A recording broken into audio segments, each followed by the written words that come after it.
दोस्तों नमस्कार, आपका स्वागत है इंडियन विधि संहिता में। आज एक नए टॉपिक के साथ हम फिर से आ गए हैं और टॉपिक का नाम है चेक बाउंस से संबंधित क्या कानून है।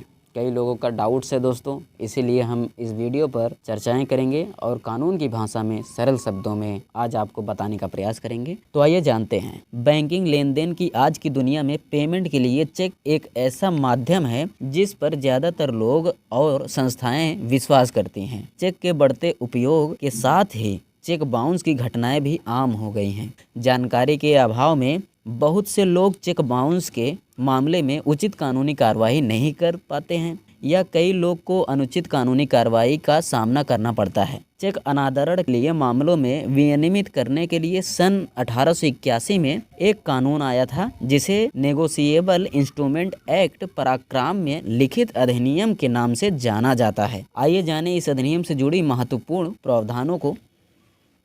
यहाँ पर दोस्तों हेडिंग लिखा हुआ है, जो कि हेडिंग को पढ़ते हैं, इसके बाद हम लोग कानून को जानते हैं। ठीक है, चेक बाउंस होने का क्या अर्थ है दोस्तों? चेक बाउंस क्यों होता है, कैसे होता है, आइए जानते हैं।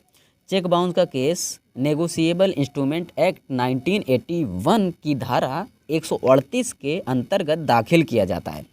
अगर आपको किसी ने चेक दिया है और आप उसको कैश कराने के लिए बैंक में जमा करते हैं, तो कई बार कुछ कारणों की वजह से बैंक चेक का अनादरण कर देता है, जिसकी वजह से चेक पर अंकित धनराशि चेक जमा करने वाले को प्राप्त नहीं होती है। इसी को सामान्य भाषा में चेक बाउंस होना बोलते हैं। जब भी चेक का अनादरण होता है तो चेक को प्राप्त करने वाले व्यक्ति के पास चेक बाउंस के केस दर्ज करवाने का अधिकार होता है। ठीक है दोस्तों, आइए जानते हैं। नीचे भी कुछ बातें लिखी गई हैं, इसको भी पढ़ते हैं। चेक बाउंस का क्रिमिनल केस। जी हाँ दोस्तों, चेक अगर बाउंस होता है तो क्रिमिनल केस क्या हो सकता है, आइए जानते हैं। लेन देन के मामले में सिविल होते हैं, परंतु चेक बाउंस के प्रकरण को आपराधिक प्रकरण में रखा गया है, जिसकी सुनवाई न्यायिक दंडाधिकारी प्रथम श्रेणी के कोर्ट में होती है। चेक बाउंस होने के दंड के रूप में चेक जारी करने वाले को चेक की धनराशि के दोगुने तक की राशि का जुर्माना और 2 साल तक की सजा सुनवाई जा सकती है। और जो है, चेक को बैंक में जमा करने की समय सीमा क्या होती है, आइए जानते हैं। कोई भी चेक जारी करने की तारीख से लेकर 3 महीने तक ही वैध होता है, इसलिए प्राप्तकर्ता को चेक पर लिखित तारीख से 3 महीने के भीतर चेक को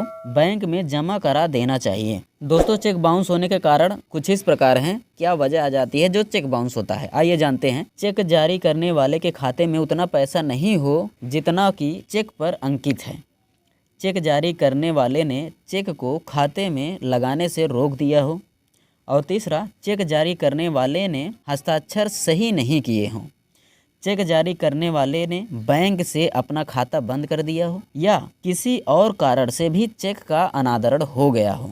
दोस्तों, आप बात को समझिए। चेक में अगर हस्ताक्षर सही से नहीं होता है तब फिर जो है बाउंस हो जाता है। चेक जारी करने वाले चेक को खाते में लगाने से रोक दिया हो, ऐसा बैंक बंद हो गया हो जिसमें चेक काटा गया है जिस खाते से, ठीक है, ऐसा समस्या होता है, तभी जो है चेक बाउंस होता है। चेक रिटर्न मेमो आखिर क्या होता है दोस्तों? बैंक आपको चेक बाउंस होने के कारण बताते हुए एक स्लिप प्रदान करता है, जिसे चेक रिटर्न मेमो भी कहते हैं। बैंक से इसको लेना न भूलें, क्योंकि इसका इस्तेमाल आपको चेक जारी करने वाली पार्टी के खिलाफ अदालती कार्यवाही में करना होता है। ठीक है दोस्तों, और यहाँ पर भी कुछ बातें लिखी गई हैं, इसको भी आइए समझते हैं हम लोग। अनिवार्य legal notice. Cheque bounce case की शुरुआत लीगल नोटिस के माध्यम से की जाती है। जब चेक रिटर्न मेमो प्राप्त हो तो इसके 30 दिनों के भीतर चेक देने वाले व्यक्ति को स्वयं या एक अधिकृत अधिवक्ता द्वारा लिखित नोटिस चेक जारी करने वाले को भेजना होता है। और जो दूसरा है हमारा, ये है लीगल नोटिस में चेक बाउंस होने के कारण और भुगतान नहीं हो पाने के कारण का कथन करना चाहिए और साथ ही चेक जारी करने वाले से निवेदन करना चाहिए कि वह नोटिस प्राप्त होने के बाद 15 दिनों के भीतर दिए रकम चेक धारक को प्रदान करे। और तीसरा जो है, यदि बैंक से चेक अनादरण की सूचना मिलने के 30 दिनों के बाद लीगल नोटिस भेजा जाता है तो नेगोशिएबल इंस्ट्रूमेंट एक्ट 1881 के तहत न्यायालय में चेक बाउंस का केस दाखिल नहीं किया जा सकेगा। और यहाँ पर भी और विशेष बातें लिखी गई हैं, आइए इसको भी हम लोग समझते हैं। कोर्ट का निर्धारण। अगर दोषी पार्टी 15 दिनों के भीतर चेक राशि का भुगतान नहीं करती है तो उसके बाद 23 दिनों के भीतर चेक बाउंस का केस दाखिल करना होता है। अगर चेक अकाउंट के माध्यम से जमा होता है तो जिस थाना क्षेत्र के अंतर्गत वह बैंक ब्रांच होती है जहां चेक प्राप्तकर्ता का अकाउंट है, उस थाना क्षेत्र के मजिस्ट्रेट के न्यायालय में चेक बाउंस केस को दाखिल किया जा सकता है। दोस्तों, आवश्यक डॉक्यूमेंट्स जो केस के साथ फाइल करने होते हैं, आपका चेक जो कि बाउंस हो गया है उसको ले लीजिए अगर हो तो, और दूसरा जो है चेक रिटर्न मेमो यानी बैंक की स्टाम्प व सिग्नेचर के साथ, ठीक है, और तीसरा लीगल नोटिस तथा उसकी पोस्टल स्लिप ट्रैक रिपोर्ट के साथ, और चौथा अगर दोषी पार्टी द्वारा आपके लीगल नोटिस का कोई जवाब आपको मिला है तो वह जवाब। इसके अलावा कोई एग्रीमेंट जो आप दोनों के बीच हुआ हो या इस लेन देन से संबंधित कोई अन्य दस्तावेज। आइए और भी जानते हैं प्रावधान, जो नया प्रावधान है। इसके अलावा भी भाई और प्रावधान हो सकते हैं, आपके मन में डाउट्स हो रहा होगा तो ये भी कुछ बातें हैं। जो नया प्रावधान है क्या है कि चेक की विश्वसनीयता को बढ़ाने के उद्देश्य से संसद ने नेगोशिएबल इंस्ट्रूमेंट संशोधन अधिनियम 2018 के द्वारा चेक बाउंस के नियमों को सख्त किया है। जब कोई चेक बाउंस होता है और उसके पर्याप्त अदालत का दरवाजा खटखटाता है तो नेगोशिएबल इंस्ट्रूमेंट एक्ट 1881 की धारा 143A के तहत कोर्ट चेक पर्याप्तकर्ता को चेक जारी करने वाले के द्वारा राहत के तौर पर चेक राशि का 20% तक का भुगतान करने का अंतरिम आदेश जारी कर सकता है। तो यहाँ पर क्या लिखे गए हैं अन्य कानून जो रास्ते हैं, ये कुछ इस प्रकार हैं। जिस व्यक्ति का दिया चेक बाउंस हो गया है उस व्यक्ति के खिलाफ चेक का धारक सिविल प्रक्रिया संहिता के आदेश 37 के तहत न्यायालय में एक सिविल मुकदमा भी दायर कर सकता है, परंतु इसमें चेक धारक को चेक की राशि के हिसाब से कोर्ट फीस जमा करना होता है। यानी कोर्ट फीस भी दोस्तों लगता है चेक के हिसाब से, जैसा कि आपका चेक जितना लंबा हो उतना लंबा फीस भी हो सकता साथियों, ठीक है।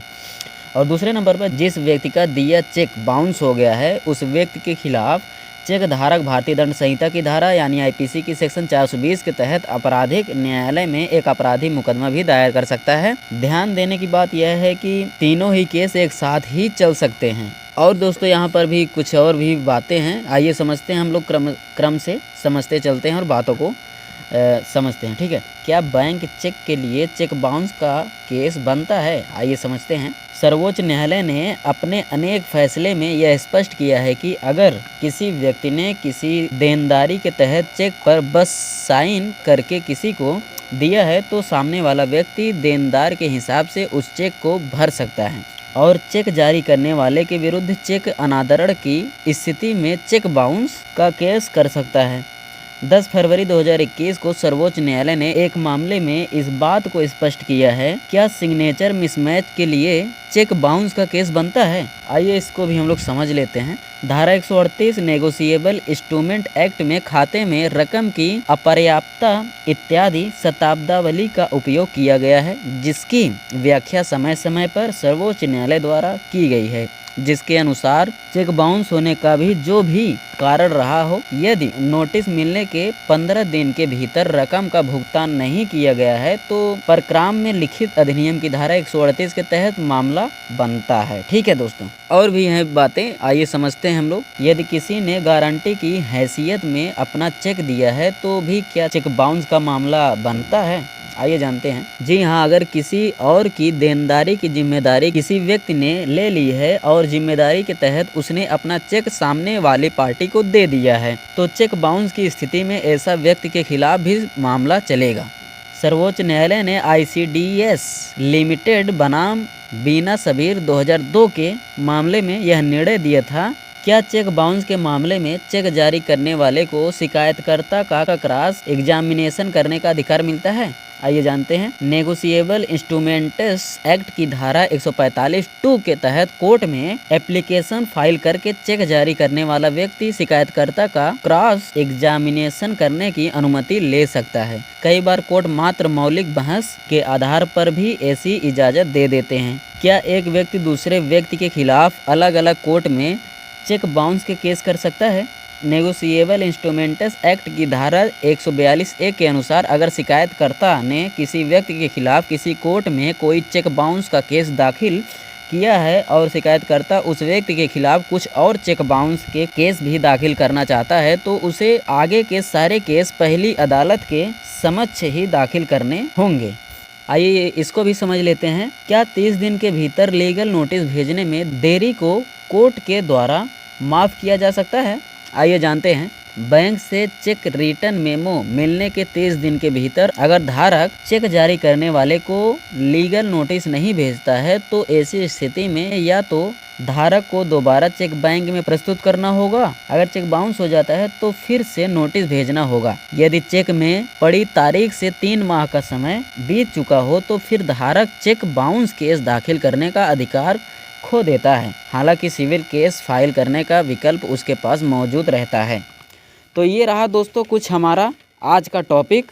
उम्मीद है आपको इस टॉपिक में आपके क्वेश्चन का आंसर ज़रूर मिल गया होगा। आई होप आपको समझ में आ गया होगा दोस्तों चेक बाउंस से संबंधित क्या कानून है। जी हाँ दोस्तों, आपको समझ में आ गया होगा चेक बाउंस से संबंधित कानून क्या है, क्या प्रावधान दिए गए हैं। अगर आपको किसी भी प्रकार का अगर डाउट भी हो रहा हो तो दोस्तों आप जो है कमेंट बॉक्स में पिन करिए, मैं आपके प्रश्न का आंसर देने का पूरी प्रयास करूंगा। तो दोस्तों आज के लिए बस इतना ही। अगर नए हो तो सब्सक्राइब कर लीजिए, बेल आइकन को प्रेस करके रखिए ताकि हर एक ऐसी वीडियो आपके पास जल्द से जल्द पहुँचती रहे। तो दोस्तों आज के लिए बस इतना ही। नमस्कार, जय हिंद।